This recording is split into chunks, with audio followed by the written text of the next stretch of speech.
Quand on regarde les Congo aujourd'hui, nous avons ce que vous n'avez pas fait, vous, les centres financiers internationaux qui est là, à Kinshasa, majestueux. On a la gratuité de l'enseignement. On a la maternité gratuite. Est-ce que vous avez suivi notre allocution? L'endettement extérieur est en train de monter en flèche. Ah bon? Ah oui. Combien? Il faut faire attention. Je n'ose pas vous faire peur parce que vous risquez de tomber ici.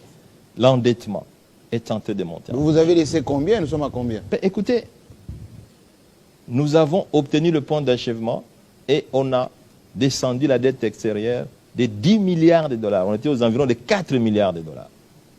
Allez consulter vos chiffres, vous allez vous rendre compte que ces chiffres, cet encours a augmenté.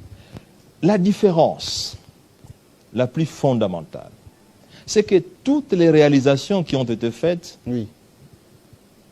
au cours de mon mandat, sous la houlette du président Joseph Kabila Kabange, c'était sur base d'un leadership de qualité et d'une gouvernance de qualité. C'est-à-dire, ce sont des ressources générées par l'économie congolaise qui ont permis de financer toutes les activités. Pour mémoire, nous n'étions pas en programme avec le Fonds monétaire international.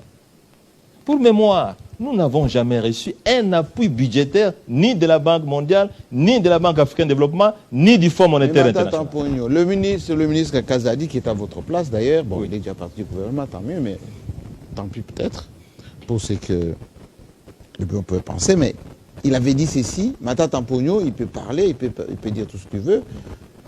Moi, je suis à plus de 14 milliards de dollars du budget national. Lui n'avait jamais franchi les 5 milliards. Mais Jean-Marie Kassamba, vous n'êtes pas économiste, mais je sais que vous êtes un grand professionnel et vous avez une élévation spirituelle et professionnelle pour comprendre des choses qui ne sont pas de votre domaine. Vous avez ce crédit-là. Laissez-moi vous dire, le niveau du budget ne constitue pas un indicateur d'appréciation d'un bon ministre des Finances. 14 milliards, c'est peu. Je vous dis, ce n'est pas le bon indicateur pour apprécier la qualité d'un ministre des Finances. Oui, traduction. Voilà. Il n'y a aucun cours d'économie qui dit, lorsque vous avez un ministre qui a un tel budget, il est le meilleur. Ça n'existe pas. Tout comme la conclusion de mission du Fonds monétaire pour accepter un programme ne constitue pas un indicateur. Je vous ai parlé ici de la malédiction du FMI. Mais ce qui compte pour un ministre... S'il félicite l'État congolais, ça veut dire que l'État congolais travaille bien. Mais écoutez, ça c'est du folklore.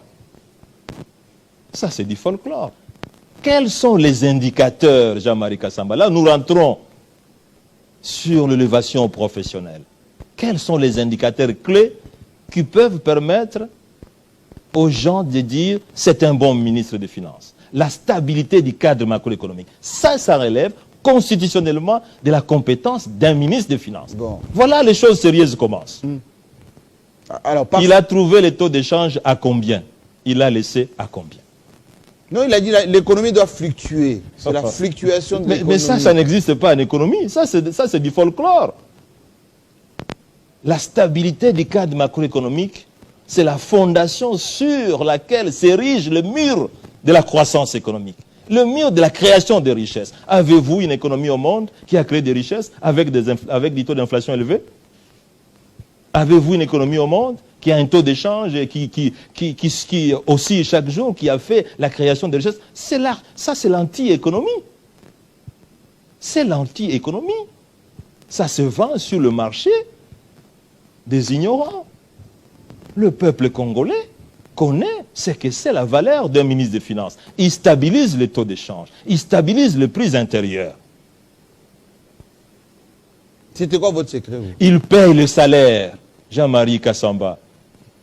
Rappelez-vous qu'une fois, le président Joseph Kabila Kabange, un citoyen congolais lambda, lui envoie un message pour dire « Dites à votre Premier ministre qu'il essaye quand même de ralentir le paiement du salaire. Le 15, c'est très tôt. » Pourquoi? Message envoyé au président de la République. Est-ce que ce message peut être encore édité aujourd'hui? Les gens sont payés à l'improviste.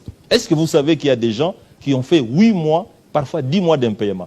Qui est ce ministre des Finances qui peut se prévaloir d'avoir laissé des impayements de 6 mois, de 8 mois et dire qu'il est le meilleur ministre? Mais c'est scandaleux. Vous, Jean-Marie Kassamba, comment vous pouvez expliquer à vos enfants, à la maison, au même moment vous dites, écoutez, je gagne maintenant 10 fois plus que ce que j'ai gagné il y a 10 ans. Mais dans l'entretemps, les enfants vous posent la question, mais papa, mais à l'époque, vous gagnez moins. On mangeait 3 repas, maintenant on mange un repas. Comment vous allez expliquer ça? C'est de l'incohérence. Un ministre des Finances paye les salaires régulièrement. Un ministre des Finances paye le frais de fonctionnement régulièrement. Un ministre des Finances investit. Il a trouvé 4 avions Congo Airways. Il sort, il n'y a pas d'avion Congo Airways. Mais la guerre, qu'est-ce que vous en faites de la guerre? Mais quand j'étais les moyens vont à la guerre. Quand j'étais Premier ministre, il y avait la guerre. Vous avez oublié. Pourtant, vous avez une mémoire forte. Je suis allé à Bunagana. Je suis allé à Tchanzu. Il y avait la guerre, vous avez oublié. Mais lui, il a fait des élections à $1 milliard. Mais les milliards de dollars qui ont été jetés, pour quelle élection? Pour quelle élection? Il ne faut pas tomber dans la maladie des chiffres. Les Congolais n'ont pas besoin de budget de 14. D'abord, en réalité, ce budget n'a pas atteint 14 milliards. Mais c'est combien? Mais écoutez, mais c'est 9 milliards de dollars dans l'exécution. Mais le plus important, ce n'est pas le budget. Le plus important, Jean-Marie, c'est pas ce que vous gagnez, vous, comme revenu. Le plus important, c'est comment vous utilisez ces revenus au profit de ceux qui sont avec vous.